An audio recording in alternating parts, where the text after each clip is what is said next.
walking away from marriage, children, and other stuff we're supposed to have.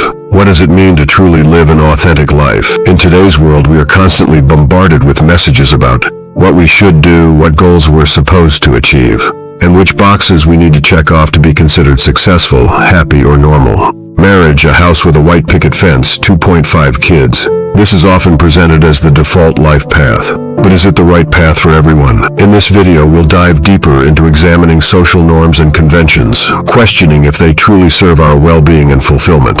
We'll explore what it means to walk an alternative path, whether by not getting married, not having children, or diverging from other societal expectations. Along the way, we'll touch on existentialist philosophy and the idea that we have the freedom to shape our own meaning. My goal is to challenge assumptions, open minds, and empower you to make more conscious choices about how to live in a way that's right for you. There are no shoulds when it comes to the big questions of life. The purpose here is to reflect on what you truly want, and how that may or may not align with what culture and traditions dictate. Let's get started. Examining social norms and conventions. Social norms are kind of like an operating system that gets collectively installed in our minds, shaping our behaviors and attitudes. From a young age, notions like get married and have kids are ingrained in us through family, media, and social institutions. We internalize beliefs about what steps we're supposed to take in life. But here's the thing. Just because something is widely accepted doesn't necessarily mean it's the best path for everyone. As they say, 50 million Elvis fans can't be wrong. But 50 million Elvis fans can certainly all be copying each other. Take the social convention of having children, for example. In many cultures, parenthood is seen as a core part of the human experience, a rite of passage into true adulthood. The decision to remain child-free, then, is often met with skepticism or pity. You'll change your mind eventually. Who will take care of you when you're old? There's an underlying assumption that life without kids must be lonely or unfulfilling. But is that actually true? Let's consider some perspectives beyond the dominant narrative. For some, the desire to have children is simply absent, and they envision a different path to a joyful, meaningful life. One woman in her 40s decided to pursue artistic passions rather than start a family. Now she splits her time between painting and volunteering with animal shelters, and says she couldn't imagine a more gratifying existence. Others cite ethical reasons, believing it's better not to bring more humans into a world already straining under the weight of 8 billion people. An environmental scientist chose a child-free life after calculating the massive carbon footprint of having even one child. He felt it would be hypocritical given his conservation work. Some recognize that parenthood is not something to be entered into lightly and requires sacrifices they may not be prepared to make. One husband realized he cherished the freedom and financial stability afforded by a dual-income household without kids. For him, the parental path didn't add up emotionally or practically. The takeaway is that parenthood is not universally desirable, and many who diverge from the life script narrative can find fulfillment and purpose nonetheless. We shouldn't be so quick to judge those who walk to the beat of a different drummer. When society's shoulds clash with our truth, the pressure to conform to social conventions can be immense. Families may have rigid expectations around major life events like marriage and children. Religious communities may moralize certain paths as superior. The legacy of cultural traditions exerts a powerful influence. With so many shoulds and supposed tos imposed from the outside, it takes courage to turn down the volume on those voices and listen inwardly. However, ignoring our inner truth in favor of external formulas often leads to chronic unfulfillment. We may find ourselves endlessly striving for ill-fitting ideals, disconnected from our authentic desires. The choice to diverge from ingrained social scripts requires embracing uncertainty. What will people think if we remain single or child-free? Will we be seen as defective or selfish? Facing potential judgment from family and society can be intimidating, yet the temporary discomfort of going against the grain is dwarfed by a lifetime lived in alignment with our souls. Each person's path to meaning is unique, though the road less traveled may be rocky at times.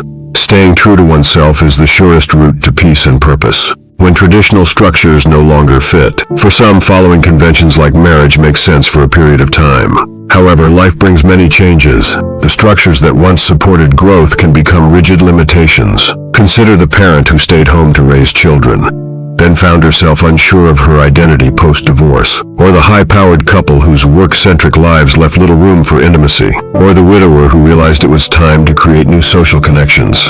As we evolve, our needs change. Rigidly clinging to permanent roles, lifestyles, or living arrangements that have outlasted their utility restricts our development. Conventional constructs can provide comfort through familiarity, yet their comforts often come at the cost of complacency. There are seasons in life when it's right to honor commitments and maintain continuity. But when traditional structures limit our potentials, it may be time to courageously walk new paths. Our former selves can only take us so far. Growth emerges in the space created by conscious reinvention outside the lines. Rethinking the road more traveled. When we do follow conventions, is it truly because we consciously chose that path? Or is it more that we drifted along with the strong cultural current without pausing to reflect? Consider the quintessential image of a successful life. The big house in the suburbs, the shiny car in the driveway, the privately schooled children, the 9-to-5 job. This picture of prosperity permeates society, reinforced through media, corporate messaging, and our own social circles. But upon closer examination, this road more traveled is not without trade-offs.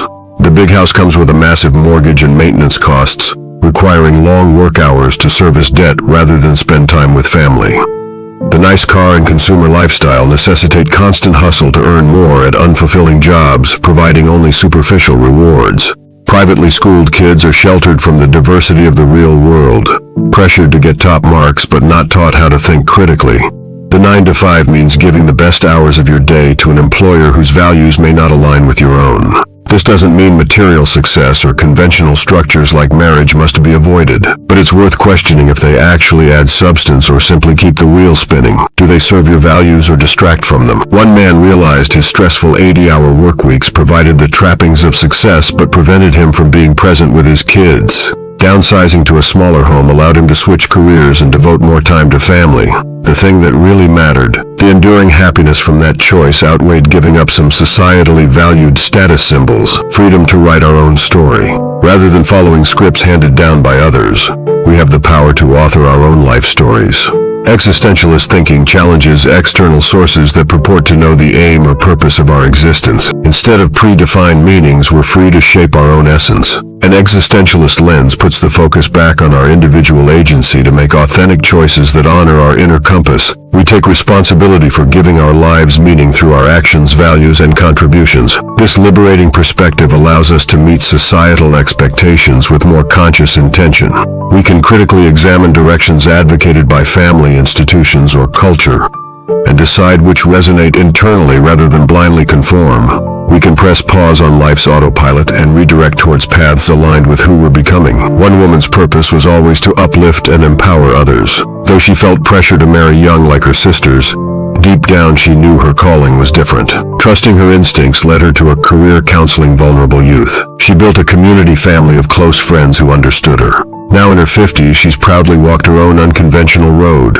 When we check in with our inner wisdom, we may be guided to align with some conventions or depart from others. The key is cultivating the self-awareness to know the difference. Ultimately, reflecting on the life structures we've inherited allows us to make more conscious choices aligned with our authentic selves. There's value in questioning social norms and the narratives we absorb about what a fulfilling life requires. As we uncouple happiness from status symbols and challenge assumptions that there's only one path to wholeness, we open space for people to honor their diverse needs and definitions of purpose. May we all have the courage to walk our own unconventional roads with heads held high. Subscribe to this channel for more insights on enhancing your entire self by fearlessly walking your unique life path.